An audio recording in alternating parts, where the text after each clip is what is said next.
வணக்கம் நண்பர்களே, முக்கிய செய்திகளை இந்த பதிவில் பார்க்க போகிறோம். என்ன செய்தி அப்படின்னா, இஸ்ரேல் அப்படிங்கிற ஒரு நாடு, ரொம்ப குட்டியான நாடு, பாப்புலேஷன் கிட்டத்தட்ட 1 கோடி பேர் இருப்பாங்க. வேர்ல்டு மேப்பை எடுத்து வச்சு பாருங்களேன். இஸ்ரேலை சுற்றி ஆன்டி இஸ்ரேல் கண்ட்ரிஸ் பல நாடுகள் சுற்றி இருக்குது. சுற்றி பல எதிரி நாடுகள் இருந்தாலும் இஸ்ரேலை தொடக்கூட முடியலை. இப்போ கூட ஈரானுக்கும் இஸ்ரேலுக்கும் ஆகாது, சண்டை நடக்குது. ஈரானுடைய சுப்ரீம் லீடர் கொல்லப்பட்டிருக்காரு. அயதுல்லா அலி கமேனி கொல்லப்பட்டிருக்காரு. இஸ்ரேலுடைய உளவு அமைப்பும் அமெரிக்காவுடைய உளவு அமைப்பும் துல்லியமாக கமேனி எங்கே இருக்காரு அப்படிங்கிறத துல்லியமாக கண்காணித்து நாங்கள் தாக்குதல் நடத்தணும் அப்படின்னு சொல்லிட்டு ட்ரம்ப் அறிவிச்சிருக்காரு.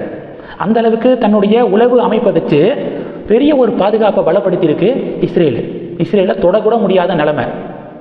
இஸ்ரேலு தனி நாடாக அங்கீகரிக்கப்பட்டுச்சு பார்த்தீங்களா.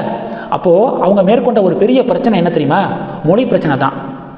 ஏன்னா இஸ்ரேல் தனி நாடாக அங்கீகரிப்பதற்கு முன்பாக யூதர்கள் பார்த்தீங்க அப்படின்னா பல உலக நாடுகளுக்கு போய் செட்டில் ஆயிட்டாங்க. அமெரிக்கா, இத்தாலி, ஜெர்மனி இங்கெல்லாம் போய் பல யூதர்கள் செட்டில் ஆயிட்டாங்க.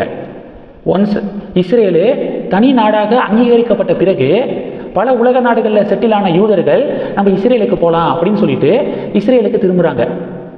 எல்லா உலக நாட்டிலிருந்தும் யூதர்கள் இஸ்ரேலுக்கு திரும்பி வரும்போது அங்கே வந்த பிரச்சனை என்னன்னா மொழி பிரச்சனை. ஏன்னா ஒவ்வொருத்தங்க ஒவ்வொரு பகுதியிலிருந்து வந்ததுனால ஆளாளுக்கு ஒவ்வொரு லாங்குவேஜ் பேசினாங்க. அமெரிக்காவிலேருந்து திரும்பினவங்க ஆங்கிலம் பேசினாங்க, இத்தாலியிலேருந்து திரும்பினவங்க ஸ்பானிஷ் பேசினாங்க, ஜெர்மனியிலேருந்து திரும்பினவங்க ஜெர்மன் பேசினாங்க. இது மாதிரி பல மொழிகள் பேசினாங்க. அப்போது இஸ்ரேலுடைய பிரைம் மினிஸ்டர் முதல் பிரதமர் யார் அப்படின்னா டேவிட் பென் குரியன். அவர் என்ன முடிவெடுக்கிறாருன்னா, காமன் லாங்குவேஜ் அப்படிங்கிறது இஸ்ரேலுடைய எதிர்காலத்துக்கு ரொம்ப முக்கியம். ஆளாளுக்கு ஒவ்வொரு மொழி பேசினா சில நாட்களில் இந்த மொழி பேசுகிறவங்க அவங்களுக்குள்ள ஒரு குழுவாக பிரிந்து நான் தான் பெருசு அப்படின்னு சொல்லிட்டு சண்டை போட்டுக்குவாங்க. இதனால் இஸ்ரேலுடைய ஒருமைப்பாடு கெட்டு போயிடும். அப்போது காமன் லாங்குவேஜ் இஸ்ரேலில் இருக்கக்கூடிய ஒவ்வொருத்தவங்களும் பேசணும், கட்டாயமாக ஹீப்ரு அப்படிங்கிற ஒரு மொழி தெரிஞ்சுக்கணும் அப்படின்னு சொல்லிட்டு அங்கே ஒரு மிஷன் மாதிரியே எழுத படிக்க ஹீப்ரு மொழி எழுத படிக்க சொல்லிக் கொடுக்கப்பட்டுச்சு. இஸ்ரேலில் இருக்கக்கூடிய எல்லாருக்கும் ஹீப்ரு மொழி கட்டாயமாக தெரியணும் அப்படின்னு சொல்லிட்டு சட்டம் போடப்பட்டு ஹீப்ரு மொழி கற்றுக் கொடுக்கப்பட்டுச்சு. இப்போது அங்கே காமன் லாங்குவேஜ் தான் அதிகமாக யூஸ் பண்ணுறாங்க எல்லாருமே. ஆங்கிலம் தெரியும், ஆனால் ஹீப்ரு மொழியில் தான் எல்லாரும் பேசிக்கிறாங்க. இந்த தொலைநோக்கு பார்வையை அப்போ இஸ்ரேலுடைய முதல் பிரதமர் முடிவெடுக்கிறாரு, இதை அறிவிக்கிறாரு. காமன் லாங்குவேஜ் இருக்கணும். இப்போ நீங்கள் இந்தியாவை இஸ்ரேலோட ஒப்பிட்டு பாருங்களேன். இந்தியாவில் பல மொழிகள் பேசக்கூடிய மக்கள் வசிக்கிறாங்க. காமன் லாங்குவேஜாக இணைப்பு மொழியாக ஹிந்தி இருக்கணும் அப்படின்னு சென்ட்ரல் கவர்மெண்ட் சொல்கிறாங்களே. இது பிஜேபி கவர்மெண்ட் மட்டும் கிடையாது. காங்கிரஸ் ஆட்சியில் இருக்கும்போதும் ஹிந்தியை ப்ரமோட் பண்ணுறதுக்கு பல முயற்சிகள் மேற்கொள்ளப்பட்டுச்சு. இணைப்பு மொழியாக ஹிந்தி இருக்கட்டும். நீங்கள் கான்ஸ்டிடியூஷன்லேயே ஹிந்தியை ப்ரமோட் பண்ணுறது சென்ட்ரல் கவர்மெண்ட்டுடைய கடமையில் ஒன்று அப்படின்னு நம்ம அரசியலமைப்பு சட்டத்திலே இருக்குது. அப்போ அந்த காமன் லாங்குவேஜ் அப்படிங்கிறது ரொம்ப மஸ்ட்டு. இப்போ நம்ம ஊரில் கவர்மெண்ட் சொல்கிறாங்கல்ல, தாய்மொழியை கம்பல்சரியாக பயன்படுத்துங்க, பள்ளி படிப்பா தாய்மொழியிலேயே படிங்க, இணைப்பு மொழி எக்ஸ்ட்ரா ஒரு லாங்குவேஜ் தெரிஞ்சுக்கோங்க அப்படின்னு சொல்லிட்டு சொல்கிறாங்கல்ல. இதே மாதிரி தான் இஸ்ரேல் அங்கீகரிக்கப்படும் போது இஸ்ரேலுடைய முதல் பிரைம் மினிஸ்டர் சொன்னார், நாட்டு மக்கள் எந்த ஒரு எதிர்ப்பும் இல்லாமல் காமன் லாங்குவேஜான ஹீப்ரு மொழியை கற்றுக்கிறாங்க. இஸ்ரேலுடைய எதிர்க்கட்சி தலைவரெல்லாம் எந்த பிரச்சனையும் பண்ணலை, ஹீப்ருவை திணிக்க பார்க்குறாங்க அப்படின்னு சொல்லிட்டு. இப்போ நம்ம ஊரில் எதிர்கட்சிகள், மத்திய அரசாங்கத்துக்கு எதிரான கட்சிகள் பிரச்சனை பண்ணுறாங்கல்ல, மொழியை திணிக்க பார்க்குறாங்க, உங்களுக்கு பிடிச்ச மொழியை கற்றுக்கோங்க அப்படின்னு சொன்னால் மொழியை ஹிந்தியை திணிக்க பார்க்குறாங்க அப்படின்னு சொல்லிட்டு இங்கே எதிர்கட்சிகள் பிரச்சனை பண்ணுற மாதிரி இஸ்ரேலில் எதிர்கட்சிகள் எந்த பிரச்சனையும் பண்ணலை. எதிர்கட்சி தலைவர்கள் அவங்களும் சேர்ந்து அந்த மிஷனில் ஹீப்ரு மொழியை சொல்லி கொடுக்குறாங்க. எதுக்காக சொல்கிறேன்னா அதுக்காக சொல்கிறேன். இது ஒன்று. அமெரிக்க துணை தூதரகத்தை முற்றுகையிடுற போராட்டம் அப்படின்னு சொல்லிட்டு இன்னைக்கு ப்ரொட்டஸ்ட் நடக்குது.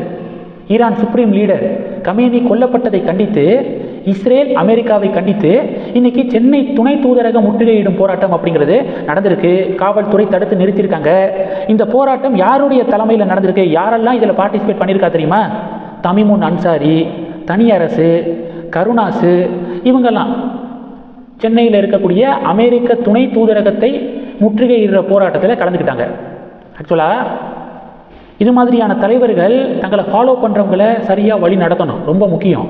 ஏன்னா நீங்கள் கராச்சியில் பார்த்தீங்க, கராச்சியில் அமெரிக்க தூதரகத்தை முற்றுகையிடுறேன் அப்படின்னு சொல்லிட்டு உள்ள பூந்து ஜன்னல்லாம் உடைச்சிருக்காங்க கராச்சியில், பாகிஸ்தானில். அமெரிக்காவுடைய இராணுவ படை என்ன பண்ணியிருக்கு, ஓப்பன் ஃபயர் பண்ணியிருக்கு. அதில் 8லேருந்து 12 பேர் கொல்லப்பட்டிருக்காங்க, 30 பேருக்கு மேலே படுகாயம் அடைஞ்சிருக்காங்க. நார்மலாக அமெரிக்காவுடைய தூதரகம், துணை தூதரகத்துக்கு பாதுகாப்பு பணியில் யார் இருக்கிறது?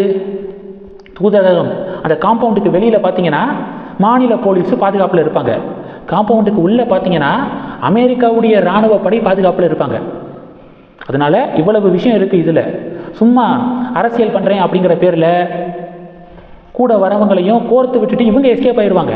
பாவம், அவங்க போராட்டம் பண்ணுறேன், ஜன்னலை உடைக்கிறது, இது மாதிரி பண்ணி தேவையில்லாமல் கேஸு விழுகும். இது மாதிரியான உயிருக்கு ரிஸ்க்கும் இருக்குது இது மாதிரியான பிரச்சனைகளில். அதனால் இது மாதிரி போராடுறவங்க தங்களை ஃபாலோ பண்ணி வராங்க பார்த்தீங்களா, அவங்கள சரியாக வழி நடத்தணும் இது மாதிரியான தலைவர்கள் அப்படிங்கிறதான் மக்களுடைய கருத்தாக இருக்குது. இது 2. 3வது, அயதுல்லா அலி கமேனி, ஈரானுடைய சுப்ரீம் லீடர் கொல்லப்பட்டிருக்காரா? இப்போ அடுத்து ஈரானுடைய சுப்ரீம் லீடர் யார் அப்படிங்கிற கேள்வி இருக்குல்ல, அதற்கு விடை கிடச்சிருக்கு. அயதுல்லா அலி கமேனியுடைய பையன் மொஜ்தபா கமேனி தான் அடுத்து ஈரானுடைய சுப்ரீம் லீடராம். கமேனி தான் எப்போது வேண்டுமானாலும் கொல்லப்படலாம் அப்படிங்கிறத உணர்ந்து முன்னாடியே ப்ரிடிக்ட் பண்ணி அடுத்தடுத்து யார் அப்படிங்கிறத உருவாக்கி வச்சுட்டு தான் இப்போ இறந்து போயிருக்காரு அப்படின்னு சொல்கிறாங்க. அயதுல்லா அலி கமேனிக்கு பிறகு மொஜ்தபா கமேனி, மொஜ்தபா கமேனிக்கு பிறகு அடுத்து யார் அப்படிங்கிறதும் இருக்கான். ஸோ இப்படி ஃப்ரேம் பண்ணிட்டு தான் இப்போ கமேனி இறந்து போயிருக்காரு அப்படின்னு சொல்லப்படுது. இந்த செய்திகளை பற்றி உங்களுடைய பார்வைகளை மறக்காமல் கமெண்ட் பண்ணுங்கள். தொடர்ந்து கணக்கில் இருங்க. அடுத்தடுத்து நிறையா பதிவுகளை பார்க்க போகிறோம். நன்றி. ஜெய் ஹிந்த்.